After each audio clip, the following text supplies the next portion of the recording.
What's going on, people? I really want to make this video before heading to bed, and I'm going to be concluding the mini-series.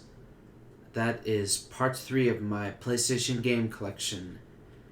And right now I'm going to be focusing on the games without their own actual cases. I have 3 discs in their cases right here, and the rest of them are going to be in this book. Alright, let's start with the first 3. And the first one I'm going to be showing you is a former Hollywood video rental my brother and I got long time ago. And that is the 1999 Insomniac game from Universal Studios called Spyro 2: Ripto's Rage. This disc is playable, but there are certain delays with the audio. Like, for instance, the beginning, the intro cutscene before you play the first level had some certain delays with the audio. And the music never plays, but it does play some tad bits when you start the first level. Thankfully, there's a digital version available in the PlayStation Store, and I'll be downloading it whenever I get the chance to purchase it over there. And the last 2 are going to be what I got a while back in the comic shop back in the Air Force Base. And the first one out of the 2 I'm going to show you is from 1996, and that is from Midway, Mortal Kombat Trilogy. Now, I'm going to try my best as much as I can not to let these discs glare in front of the camera.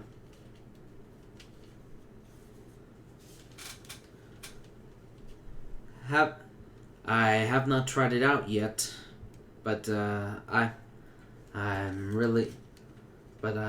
definitely willing to give this a shot, as well as Mortal Kombat 4 when I get the chance to stream these games.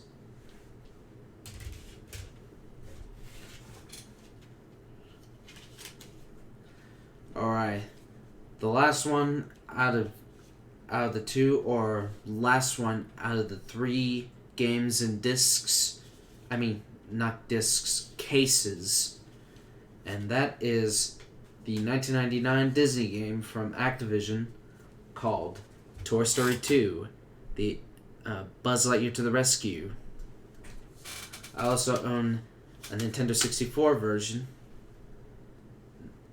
and that is why that is how I managed to beat it through. My brother and I used to rent it, but we never beat it through. And thankfully, I've managed to when I finally got the N64 version of it. Happy to own this version of it.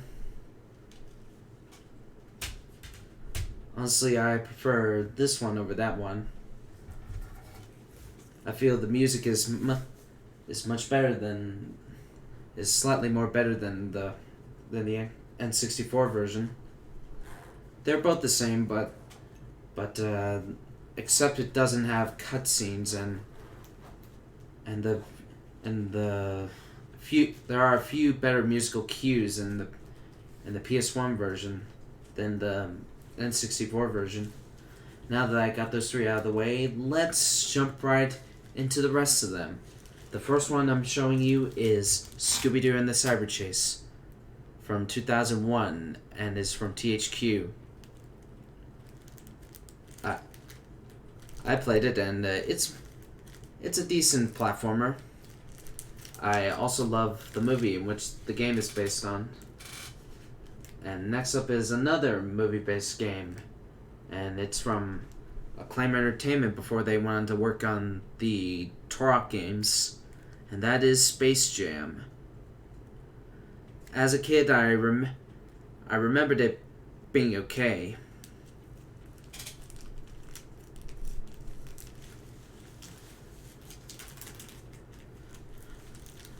just in case I forgot. Right here is the 1999 MGM Interactive game called Tiny Tank. The disc doesn't work, and I remember my brother and I weren't really good at this game. I'll be replacing this one whenever I find a cheaper copy of it.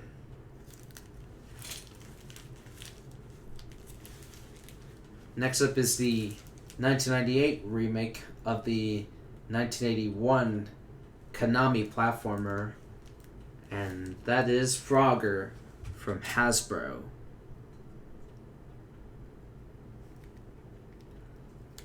I played it through, and it's a good platformer, good remake.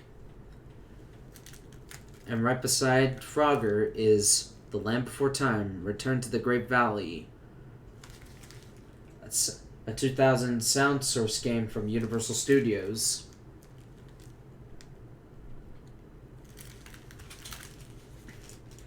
I also own another copy of The Land Before Time, one of which doesn't actually work.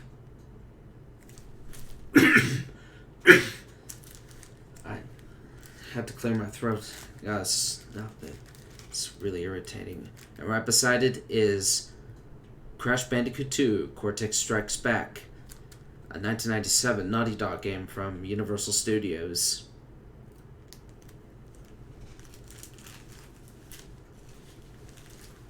Happy to own all the Crash games, as well as the Game Boy Advance ones.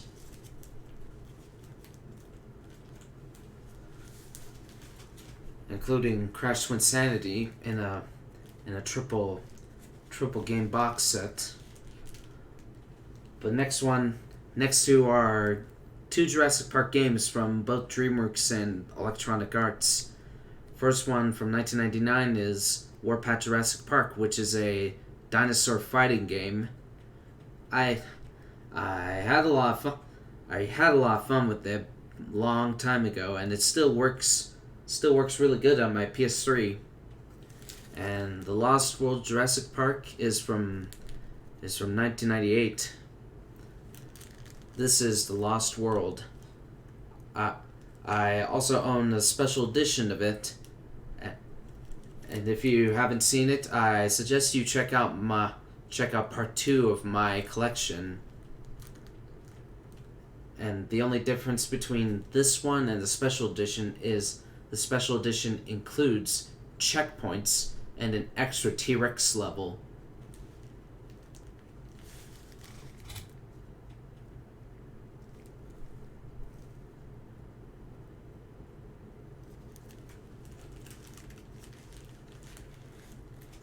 Trying not to let these discs glare as much as I can.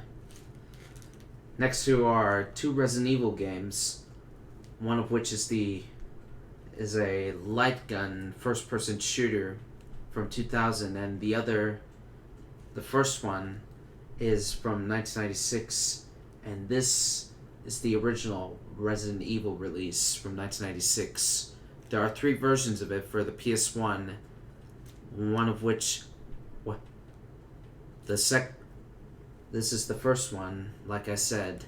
The second one is the director's cut, and the last version was the DualShock version, which had the awful soundtrack that Capcom replaced. And I happen to own a digital copy of that, along with Resident Evil 2 and 3. And thankfully I own the PC version, which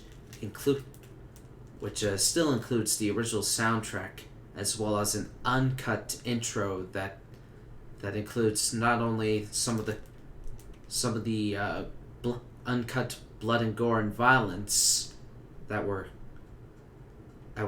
actually in the Japanese version, and most importantly included Chris Redfield lighting up his cigarette, and which Why, Capcom USA? Why do you have to cut that out? What do you have? Never mind. It doesn't matter. Thankfully, I own the PC version of it, which includes that. And Resident Evil Survivor is a light gun first-person shooter from 2000. It was supposed to be compatible with the light gun, but unfortunately, it was cut out of this version because of the ongoing wake of the Columbine shootings.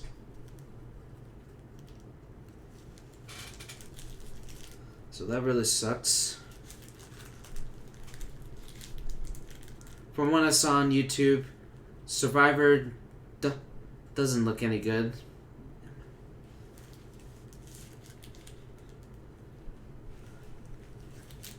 I'll let you know what are my thoughts on it whenever I get a chance at doing a live stream of it.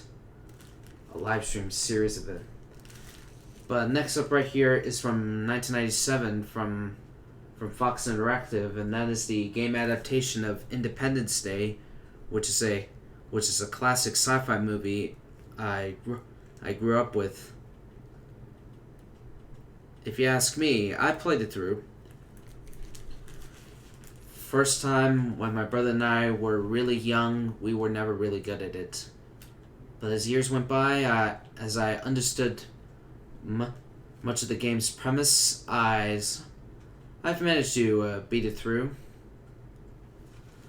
The last level was it was really frustrating from what I can remember. It was so frustrating that there's too many aliens behind me and they kept shooting me. It was so hard, it drove me crazy. I mean, it literally drove me crazy until I've managed to beat it through. Despite how hard it is, it's an okay shoot 'em up game. And the last one I'm going to be showing you in this video is Gex 3 Deep Cover Gecko. Like I said in my first part, I haven't played it in a long time, and I remember carrying a little bit of it. Whenever I get a chance at streaming the Gex games, I'll let you know how I feel about Deep Cover Gecko. And in case I forgot, it's developed by Crystal Dynamics and is published by Appaloosa Interactive.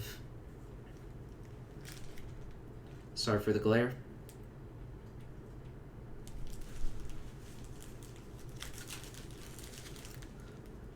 Just double checking.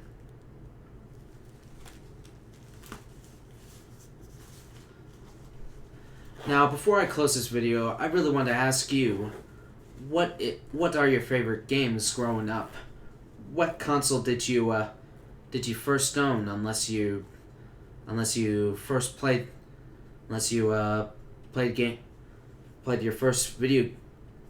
your earliest video games back on PC, whether it be Doom or not. But that's all I have to show you in this video. Thanks for tuning in and watching part 3 and my final part of my PlayStation 1 game collection. Take care, and I'll see you guys next time. Catch you later.